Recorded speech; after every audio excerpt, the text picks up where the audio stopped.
Welcome to Brian and Tina's dream trip of going to Alaska in 2015.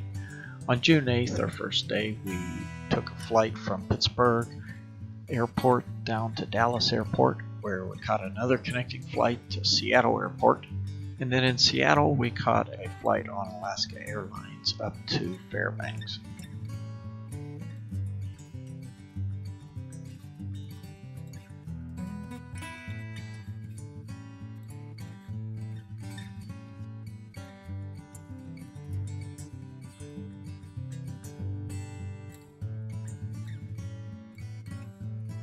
The morning of June 9th, Tina and me did a Gold Dredge 8 tour where we learned about gold mining, the Alaska Pipeline, and gold panning. Then in the afternoon we did a riverboat discovery tour where we saw a bush pilot, we learned about dog sledding, and visited a native village. In the evening we had to drive down to a bed and breakfast tour Snyder National Park. And along the way, we saw a really big mountain range covered in snow. And so I stopped to take a picture of it.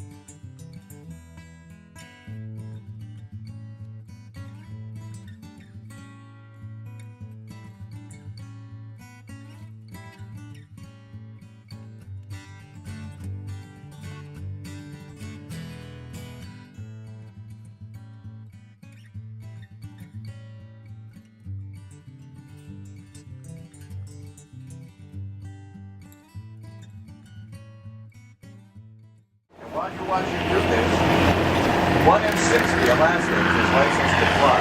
There are 7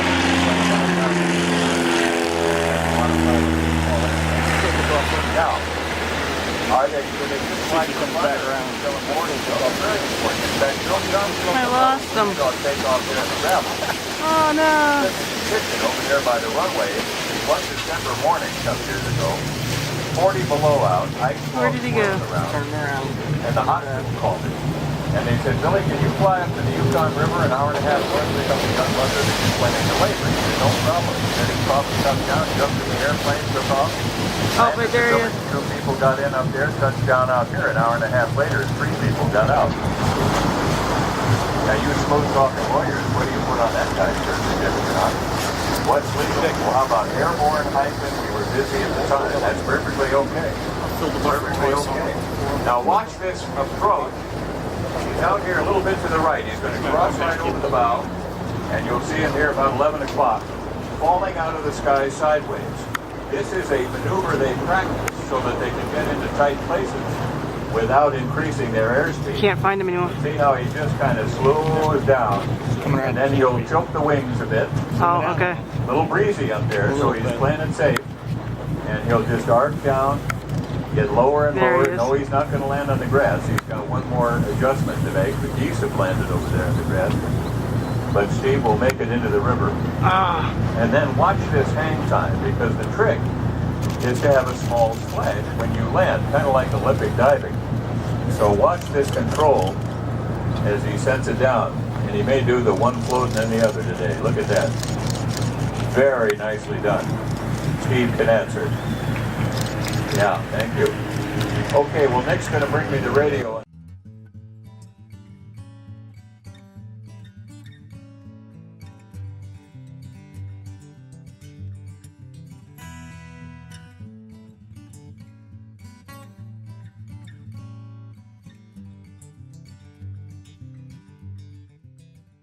To help us go forward. So as you can see, I've removed the engine, there's nothing in there. Number 2, I've reinforced these brakes because when we go skidding around a corner, I want to be able to slow the team down as much as possible. Maybe not stop it, but at least slow it down so I have some control. But if I wasn't tied off right now to the big rope that I have anchored into the ground, I'd probably be up in the air already. So as soon as we can get that, as soon as we can get these last dogs in the team, I'm going to take off. But I'll give you a call when I get out on the trail to let you know how the run is going on the other side. Okay. Now this is going to be a great launch. He said hike, and off they go. Look at them dig. Everything's quiet now. Everybody's digging. And they're going to go around the vet barn. We'll see them on the far side of the dog yard, reverse direction. They'll come from the barn to the trees, and then I'll orient you further. He didn't say mush.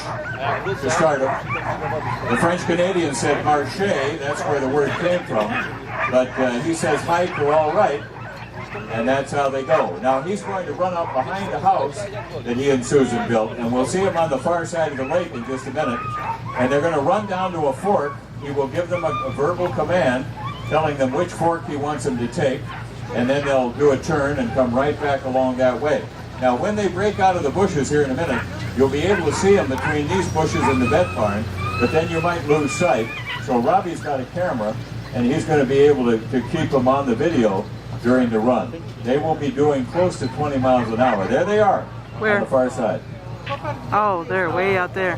Beautiful. We're going along at about 18 miles an hour, and that's because the dogs are actually working together exactly the same. Because the four-wheeler and I together weigh 600 pounds, and so these guys have to be a true unit, one team, to make sure that we can travel at that speed. But also, they have to be able to do the same thing, because when we're running the Iditarod or the Yukon Quest, those races are 1,000 miles long. So to win the race, we have to do over 100 miles a day, day after day. And that takes teamwork. I have to give them a command, I'll stay on the way back. Okay, now he chose the left fork. So they're going to go left, spin around, and come right back again. And you'll notice that he just said haw real softly, and they got the word. There are no reins on their backs, no bits in their teeth. There's no mechanical means of controlling that team at all. It's Oh, all I done see with him the way voice. out there. Amazing system, but it works. Way and out there. we should see him here Here we come on the return. There they come.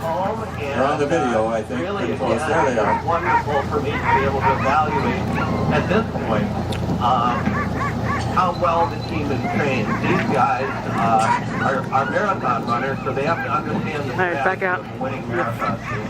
And that is to conserve energy as you go on the outbound leg of every run, so that as you approach the finish line, you can call on those reserves, pass teams in front of you, and keep competitors behind you. So this is a great team with a great future, and I'll tell you more when I get back.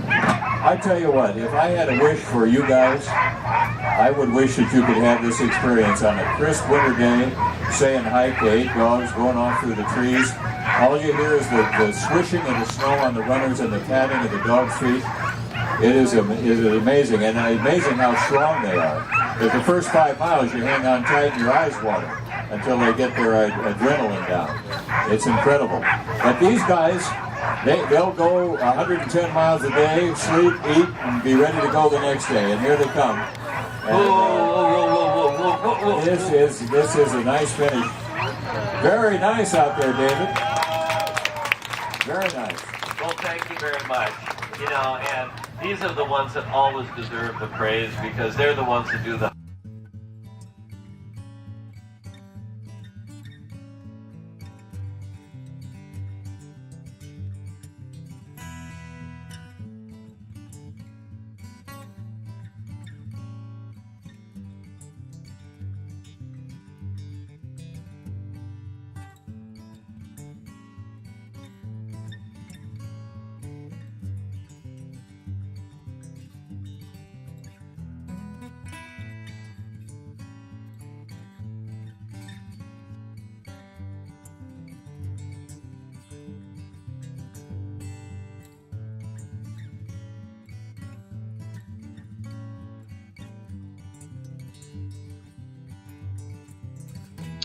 On June 10, Tina and me drove the rest of the way down to Denali National Park entrance, where we caught a bus to go back to Kantishna Roadhouse, where we would be staying for 2 nights.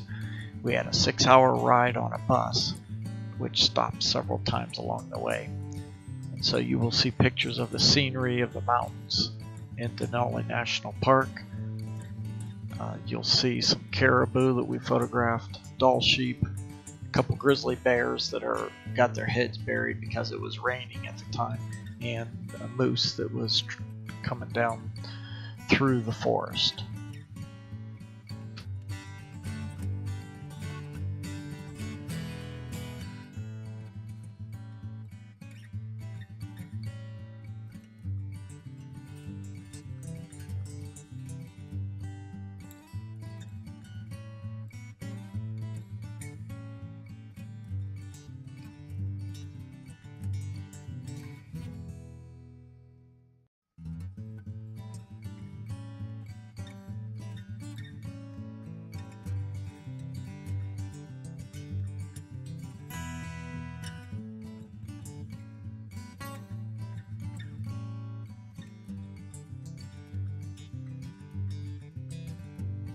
On June 11th, Tina and me were supposed to be doing a flight seeing trip around Mount McKinley, but because we had rainy weather and overcast weather, they could not take us.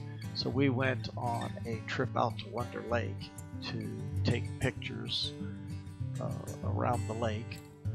Then when we got back, we went to another dog sled demonstration. We did do a little gold panning, but didn't get any gold in the river out back, and then just had a relaxing time there at Camp Tish Lodge.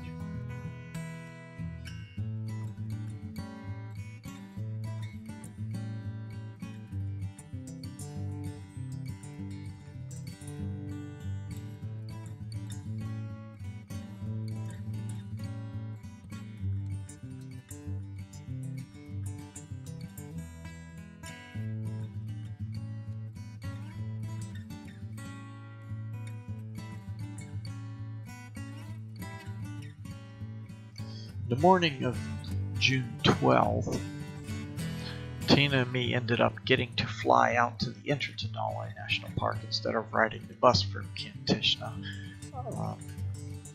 though we didn't get to fly up and see Mount McKinley. So you'll see some pictures of from the air of Denali National Park. Once we got out Denali National Park, then we started heading south on the main highway towards Anchorage, and the first place we stopped was the Denali State Park north viewing area, where we got some nice scenery pictures of Mount McKinley. After we left the north viewing area, then we saw a moose along the side of the road, so we stopped to let Tina take some pictures from the car window for about 15 minutes. Then we went to the south viewing area of the Denali State Park to see more views of Mount McKinley. And from there, then we left and drove on down to Anchorage to get into our hotel room late that evening.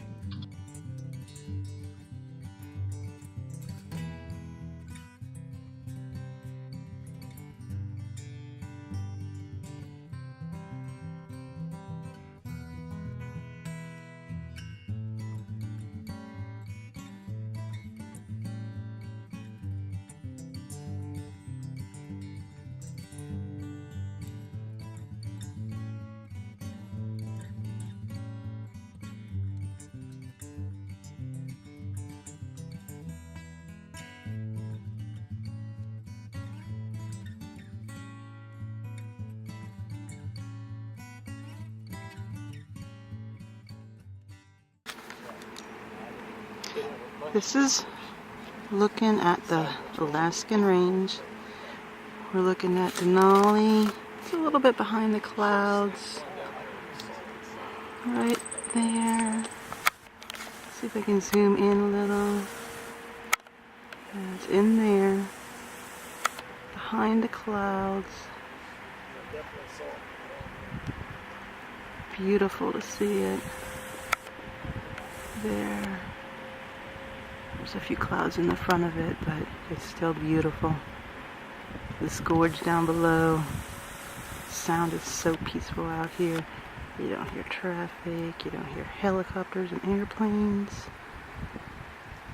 Beautiful place.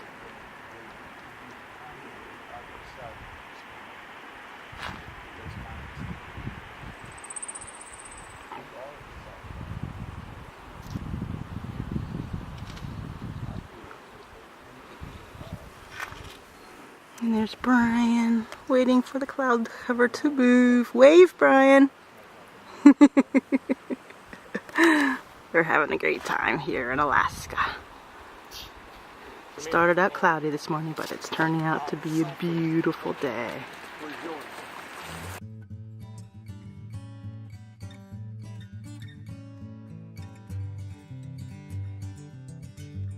On June 13th, we visited the Alaska Native Heritage Center.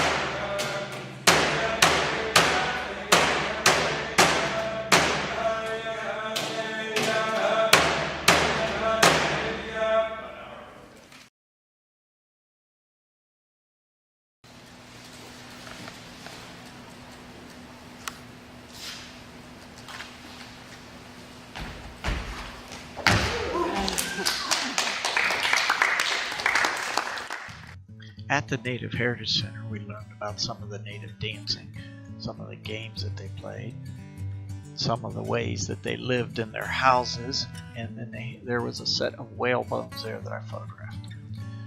When we went back towards our hotel in Anchorage, then we stopped at the train station where we would be catching the train early the next morning to head down to Seward.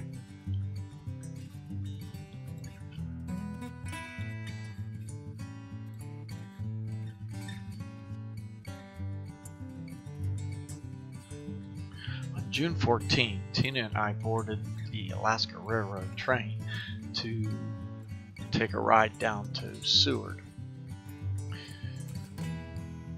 You will see pictures that we took along the way off of the train of the Kenai Mountains and a couple glaciers along the way. Once we got to Seward, then we had some time to do some sightseeing and check into our bed and breakfast before we went to our major marine wildlife dinner and cruise out on Resurrection Bay. While we were out on the cruise, we saw a couple that was paddling a kayak and saw some humpback whales, sea lions, and puffins. It's a beautiful scenery.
On June 15th, Tina and I visited Exit Glacier, which is part of Kenai Fjords National Park. It's a very popular glacier because you can almost walk right up to it.